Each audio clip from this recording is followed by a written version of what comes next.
Every day we keep learning something. By the way, there was a grab soundbite number 25. At Obama's little press gaggle today at the White House, unidentified reporter stood up, said a couple of books out with interesting details about national security issues. There are reports of terrorist kill lists that you've supervised. There are reports of cyber attacks on Iranian nuclear programs that you've ordered. That'd be Stuxnet. First of all, what's your reaction to this information getting out in public? And secondly, what is your reaction to lawmakers that accuse your team of leaking these details in order to promote your election? The notion that my White House would purposely release classified national security information is offensive. It's wrong. And, people, I think, need to have a better sense of how I approach this office and how the people around me here approach this office. We're dealing with issues that can touch on the safety and security of the American people, our families, or our military personnel, or our allies. And so we don't play with that. Somebody is. I remember leading into the Iraq War. Battle plans, war plans would show up in detail. Specific war plans for Iraq and later Afghanistan would show up on the front page of either the New York Times or the Washington Post. And when those leaks took place, and we all speculated here, those leaks were coming from career appointees or political appointees from the Clinton years. That Bush did not purge. As a show of good faith, trying to heal the wounds of America, put everybody back together, all of the political appointees over at the CIA, State Department, Pentagon, Bush left them there. He did not replace them with his own people, as a show of faith. And it wasn't long before efforts to sabotage Bush military plans started showing up on the front page of the big newspapers and on the networks. And it was easy to speculate that the leakers were holdover Democrats, Clinton appointees, trying to undermine Bush. And, of course, the Republican establishment didn't want to hear that. They thought when it came to foreign policy and national security that members of the establishment took off their partisan hats and everybody worked together. It would loudly shout at them, "Get real.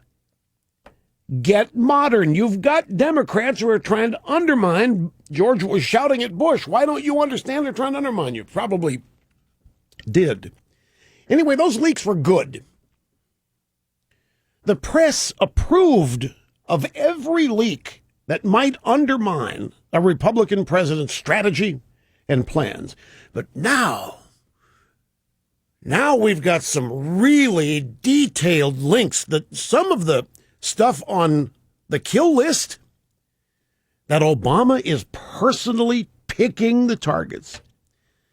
This stuff is being leaked with detail that people have rarely seen in leaked information.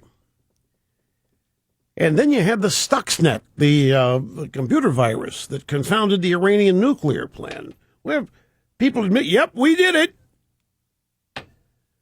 Huge national security breach. I mean, even Democrat senators are outraged over it. Dianne Feinstein, California, is beside herself that this is happening.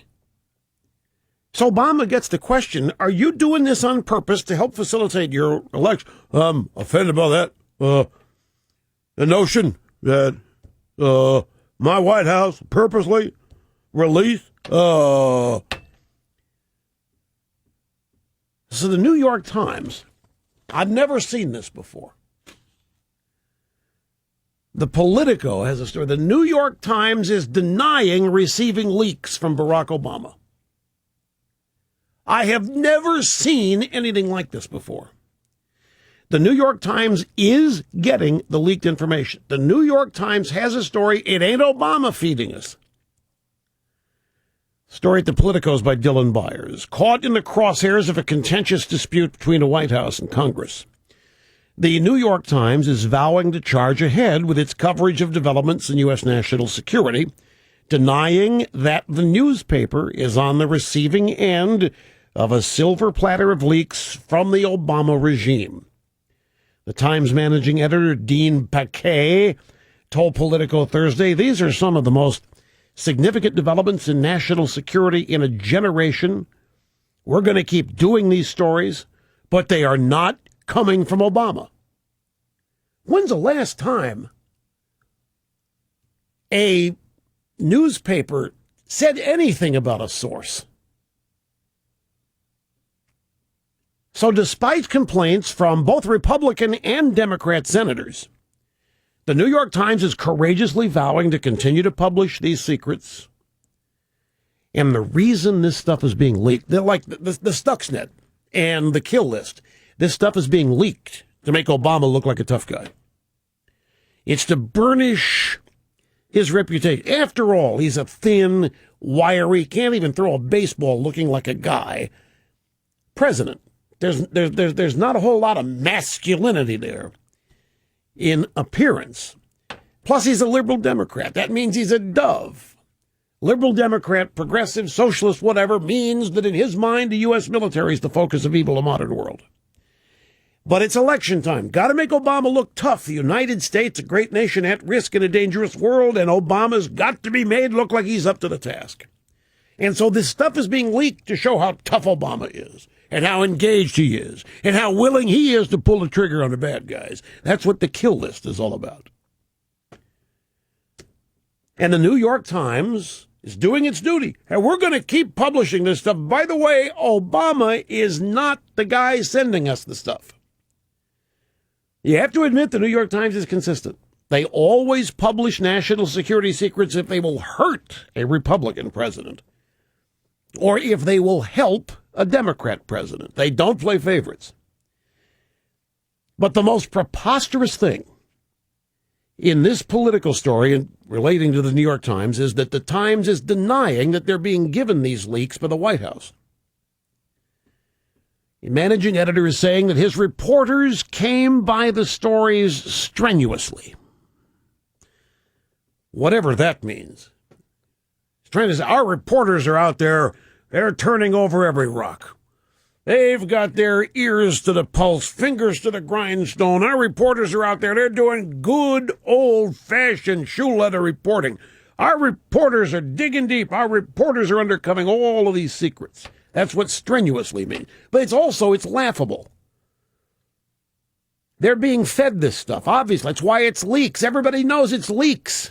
They're answering the phone. The Times article on the Obama kill list, I mean, that was positively lousy with references to their inside sources. It was clear that Times reporters were simply taking dictation. And in this story, even the Politico, which is a White House stenographer unit, even the Politico is forced to admit that it's pretty obvious what's going on, since even the White House isn't complaining about the leaks. Have you noticed that? The only people complaining about it are on Capitol Hill and the general public. So Democrat senators, along with Republican senators, are complaining about it. They're very unhappy about it, but the White House isn't complaining. The fact that here's a takeout from the Politico story, the fact that the White House has not raised complaints about the Times reports further stokes congressional concern that the regime was somehow involved in leaking the stories. But the Times managing editor rebutted those accusations, saying his reporters came by the story strenuously. I can't believe anybody who says these are leaks, he said. Read those stories. They are so clearly the product of tons and tons and tons of reporting. They took dictation. Now, Feinstein, she is the chair of the Senate Select Committee on Intelligence. And she told Wolf Blitzer, what we're seeing is an avalanche of leaks. She used an incorrect word, but I know what she meant. Anyway, a lot of people concerned about it, but the White House is leaking. It's all being done to make Obama look good. And the New York Times is saying, yeah, there aren't any leaks. Obama's not giving us anything. Our reporters are really digging deep and working hard for this stuff. Meanwhile, it's being reported as a political game. Everybody knows Obama's leaking. The question is, will he get away with it? Will the press not give up the ghost? Will the American people buy this? Will all this redound to Obama's benefit? Can we end up making him look like the tough guy that everybody knows that he's not, or not? No, what I mean is these leaks are so detailed, they had to have either been dictated or the detail provided. There's too much information in these leaks. Normally, a leaker will give out enough to blow the whistle, but not to identify him or herself. Oh, and that's another thing. The whole whistleblower aspect, that has to do with what's happening with Holder and Fast and Furious over at the Department of Justice. That's its own story. And I told you yesterday I was going to try to assemble that, make something complex understandable, which I've done. So we'll get to that, too. It's Open Line Friday, and we've just begun. Be back with much more right after this.